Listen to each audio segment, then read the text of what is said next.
第一批观众看的是半成品，星爷的功夫女足紧急更换片源。国内院线摸爬滚打这么多年，你见过哪部电影上映4天票房稳稳冲破8个亿？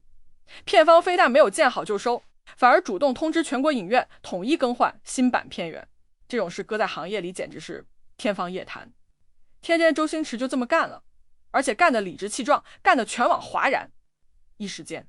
良心导演和营销高手2顶帽子同时扣过来，究竟哪一顶更合适？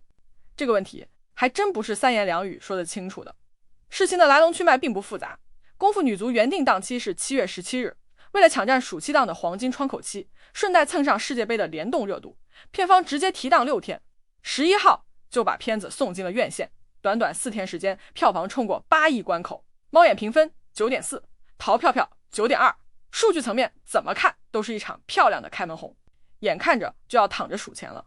7月15日，官方突然一纸公告，17号起全国统一换新版密钥，旧片源直接作废，全程没有商量余地，说换就换。老话说得好，出来混迟早要还的。提档6天欠下的后期债，终究还是得有人来买单，买单的代价比外人想象的要重得多。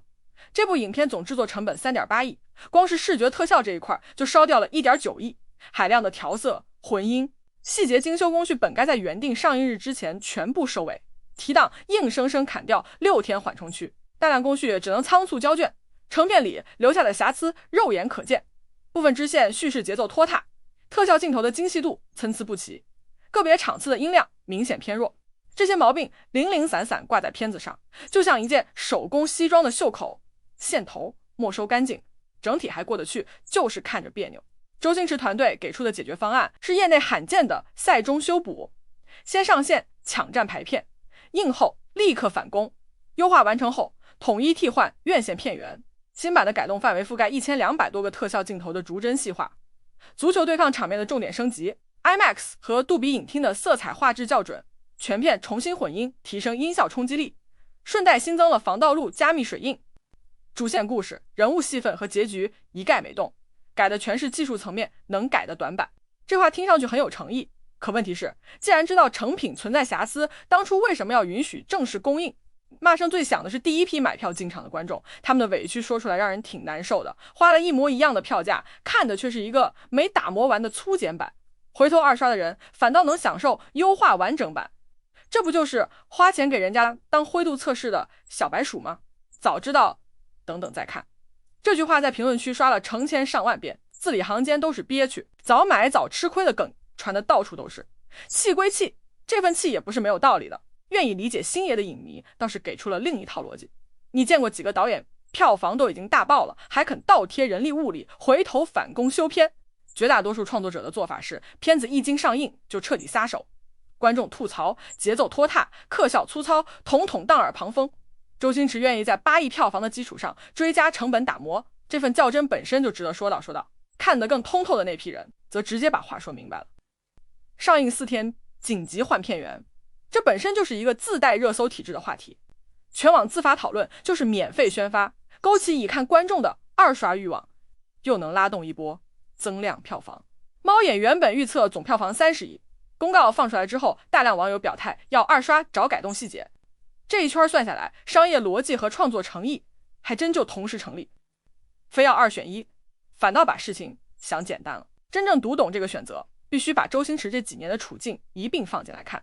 积压8年的美人鱼2，因为艺人塌房损失30%戏份，反复改剧本，追加投入，制作成本一路飙到8亿，中途还抵押过豪宅，卷进了巨额对赌官司。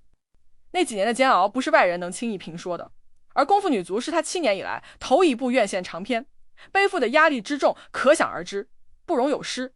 绝对不容有失。正如他在路演时坦言的那样，总觉得作品做得不够完美，内心时常愧对一路支持自己的观众。这句话是真话还是场面话，没人能断言。但有一点是实打实的，大规模换片源需要协调全国院线，重新制作海量密钥，耗费巨量人力成本，能有底气这样做的，本来就只有票房火爆、自带国民度的影片。换句话说，这件事本身能做成，已经是一种底气的证明了。17号新版全面上线之后，口碑会不会比原版更好？豆瓣评分会不会往上走？现在还是未知数。毕竟剪辑音效这类技术短板通过返工能改善多少，还要看实际放映的效果说话。但有一件事已经可以确定，当票房达标就躺平几乎成了行业默契的时候，有人愿意在8亿票房之上继续较真。不管他的动机里掺了多少商业算计，这份对待作品的姿态不该被一句营销手段轻巧打发掉。至于第一批进场的观众，见证了国内院线几十年罕见的映后优化事件，这份经历是独一无二的，只是这份独一无二代价确实不便宜。